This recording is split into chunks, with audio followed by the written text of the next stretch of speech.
تقدیر کیا ہے؟ اگر سب کچھ پہلے سے ہی لکھا لکھایا ہے تو ہم اپنے اعمال کے ذمہ دار کس طرح ہوئے؟ پھر اعمال کی جزا و سزا کیسی؟ پھر جنت و دوزخ کے کیا معنی؟ وضاحت فرمائیں۔ بھئی سچی بات یہ ہے کہ اس سوال نے ایک عرصے تک مجھے بھی ستائے رکھا، اور میں سوچتا رہا کہ اگر واقعی اللہ تعالیٰ نے پہلے سے ہی سب کچھ لکھ دیا ہے کہ میں اتنے بج کر اتنے منٹ میں بیٹھ کے یہاں پہ ایک لیکچر دوں گا، یہ تقریر کروں گا، اتنے بج کر اتنے منٹ پہ نماز پڑھوں گا، اتنے بج کے اتنے منٹ پہ فلاں کو گالی دوں گا، فلاں کو تھپڑ ماروں گا، یہ پہلے سے ایک میرا شیڈول مرتب ہے اللہ کے یہاں، لکھا لکھایا پروگرام چھپا چھپایا موجود ہے، میرے کیا قصور؟ تو لکھنے والے کا قصور ہے؟ بات تو خطرناک ہے نا۔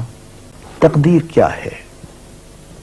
عربی میں اس کے لیے ایک لفظ لکھا جاتا ہے دینی کتابوں میں، علم اللہ السابق، اللہ کا علم جو پہلے سے اسے حاصل ہے۔ اللہ کو معلوم ہے کہ آج میں اتنے بج کر اتنے منٹ پہ اپنی مرضی سے، اپنے ارادے سے، اپنی آزادی فکر اور آزادی عمل پہ، عمل سے کام لیتے ہوئے یہ کام کروں گا۔ اب بھائی کام تو میں اپنی مرضی سے کر رہا ہوں، اپنی آزادی سے، اپنے ارادے سے کر رہا ہوں، لیکن اتنی سی بات تو مانو کہ اللہ تعالیٰ علام الغیوب ہے، علیم بذات الصدور ہے۔ مجھے اپنے بارے میں پتہ نہیں ہے کہ کل 10:10 پہ میں کیا کروں گا، اس کو پتہ ہے۔ مجھے اپنے بارے میں پتہ نہیں ہے کہ میں 10 سال کے بعد کہاں ہوں گا، کیا کر رہا ہوں گا، فلاں بج کے فلاں منٹ، اس کو پتہ ہے۔ اس کو میرے آزادانہ، خود مختارانہ، فری ول کے ساتھ کیے ہوئے اعمال کا پتہ ہے کہ میں اپنی مرضی سے، اپنے فری ول کے ساتھ، اپنے ارادے سے اتنے بج کر اتنے منٹ پہ کیا کروں گا۔ یہ اس نے اپنے ہاں لکھ رکھا ہے، اس لیے کہ اس کو پوری کائنات کا نظام چلانا ہے۔ اس کا علم جو ہے وہ صحیح ہے، لیکن اس کا علم میرے ارادے سے نہیں ٹکراتا ہے۔ یہ بات میں ایک مثال سے سمجھاؤں گا۔ میرے ساتھ ایک واقعہ پیش ہو گیا، اس دن مجھے تقدیر سمجھ میں آ گئی کہ ہوتی کیا ہے۔ 1971 کی بات ہے کہ یہاں اکاؤنٹنٹ جنرل آفس میں ڈپٹی اکاؤنٹنٹ جنرل تھا۔ اس زمانے میں ایک مشہور نجومی تھا شیخ صادق، یہاں قلعہ گزر سنگھ میں رہتا تھا۔ وہ پتہ نہیں بیچارہ زندہ ہے یا فوت ہو گیا۔ انہوں نے دروازہ کھولا، میرے کمرے میں آ گیا،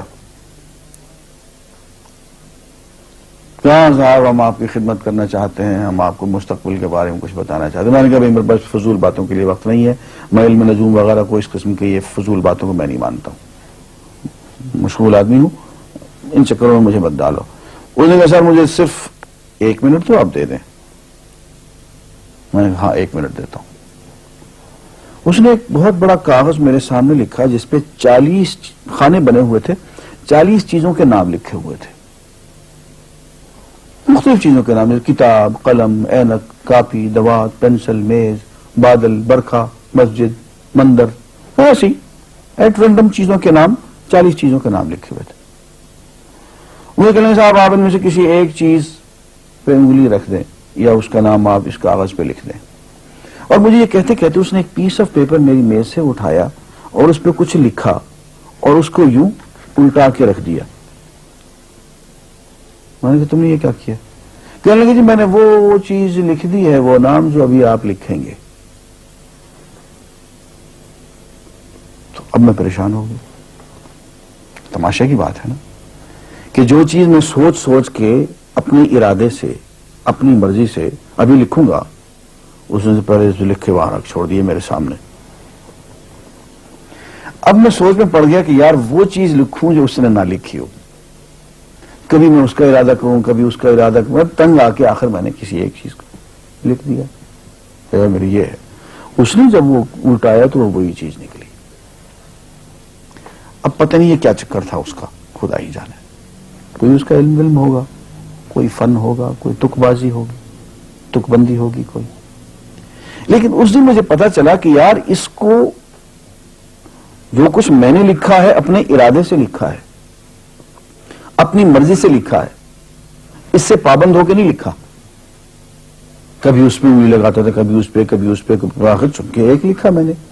لیکن اس کمبخت کو پہلے سے پتا تھا کہ میں کیا لکھنے والا ہوں, اور اس نے پہلے سے وہاں لکھ کے رکھا ہوا تھا. میں نے کہا یار ایک محدود علم والا آدمی میرے آئندہ کے اعمال کو اپنے ہاں لکھ کے رکھ سکتا ہے, چن کے وہ عمل میں اپنی مرضی سے کر رہا ہوں, اپنے ارادے سے کر رہا ہوں, کوئی مجبوری نہیں ہے اس میں. لیکن وہ میری مرضی والا عمل, میرے اپنے ارادے سے کیا ہوا عمل, پوری آزادی کے ساتھ کیا ہوا عمل, اس نے پہلے سے اپنے یہاں لکھ کے رکھا ہوا. یار اگر یہ انسان کر سکتا ہے تو رحمان کیوں نہیں کر سکتا؟ اس نے میرے سارے اعمال جو میں آئندہ چل کے کرنے والا ہوں, وہ سارے کے سارے اعمال اس نے اپنے یہاں لکھ کے رکھے ہوئے. اس کو انتظام کرنا ہے, میرے رزق کا انتظام بھی کرنا ہے, آگے میری زندگی, میری موت میں, میری قبر میں اکوموڈیشن کا پتہ نہیں کہاں کا میرے اس نے انتظامات کرنے ہیں. تو میرے بارے میں اس نے سارا کا ڈیٹا کلیکٹ کر کے رکھا ہوا ہے اپنی انفارمیشن کے لیے کہ یہ اپنی مرضی سے کیا کیا کچھ کرے گا. تو اس کے لکھے ہوئے ہونے سے میری مرضی ختم نہیں ہوتی, میری ذمہ داری ختم نہیں ہوتی, میرا ارادہ, میری فری ول ختم نہیں ہوتی. یہی وجہ ہے کہ ہم جو اعمال کرتے ہیں اس میں سے اللہ تعالیٰ, اس کی کچھ ذمہ داری ہم پہ ضرور ہوتی ہے. کچھ کام اللہ تعالیٰ کا ایک نظام ہے, اس میں شاید ہماری ذمہ داری نہ ہو, وہاں جبر ہو. لیکن کچھ اعمال ایسے ہیں جن میں خالصتاً ہمیں آزادی حاصل ہے, ہمیں اختیار حاصل ہے, ہم ان کے ذمہ دار ہیں, ہمیں ان پہ جزا ملے گی, ہمیں ان پہ سزا ملے گی, اللہ تعالیٰ بچائے. اور جزا ملے گی تو جنت ہوگی, سزا ملے گی تو دوزخ ہوگی. لیکن آزادی عمل اور ارادہ ضرور ہے. یہ الگ بات ہے کہ اللہ تعالیٰ کو پہلے سے ہی معلوم ہے کہ ہم اپنے ارادے سے اور اپنی آزادی اور اپنی مرضی سے ہم آج اور کل اور پرسوں اور سال بھر کے بعد اور 10-20 سال کے بعد ہم کیا کیا کریں گے, اس کے ہاں لکھا ہوا ہے. وَعِندَهُ عِلْمُ الْكِتَابِ, اس کے ہاں وہ سب کچھ لکھا ہوا ہے. لیکن ہم جو کرتے ہیں اپنے ارادے سے کرتے ہیں اور اس کے ذمہ دار ہیں. وآخر دعوانا الحمدللہ رب العالمین.